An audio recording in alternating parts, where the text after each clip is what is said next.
Rồi.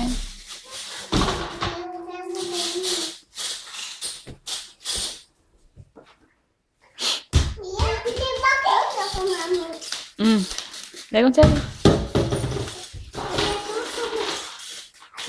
Đấy, đi vào. Đấy.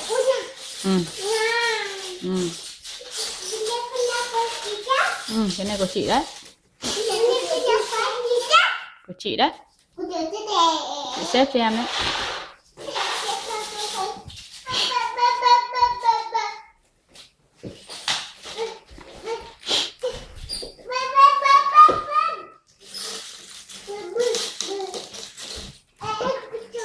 Con không để lối đi à? Không.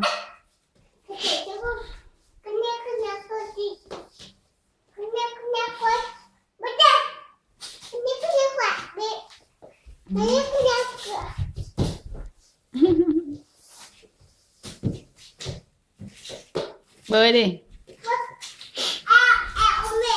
À thôi con. À thôi con. À thôi mẹ à? Ngoan quá nhỉ. À thôi con. Các con đang bơi à? Các con tắm à? Em bơi đi.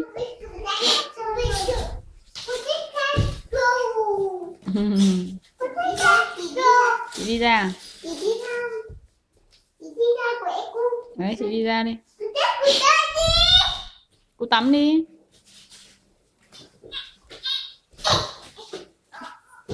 Bơi thích quá. Bơi thích quá nhỉ. Cô tắm à? Cô bơi đi.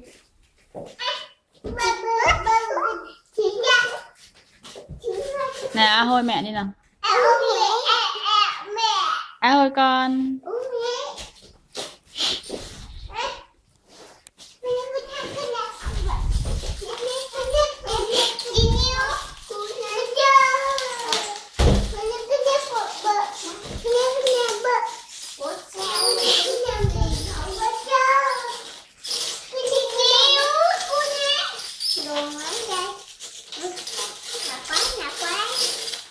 Nặng quá.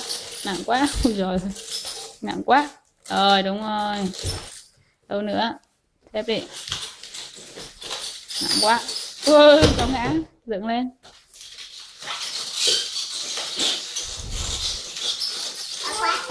Nặng quá.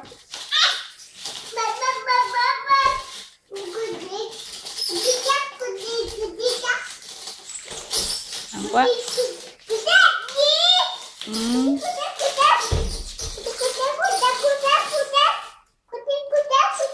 Cái gì? Hả? Hả? Cái gì?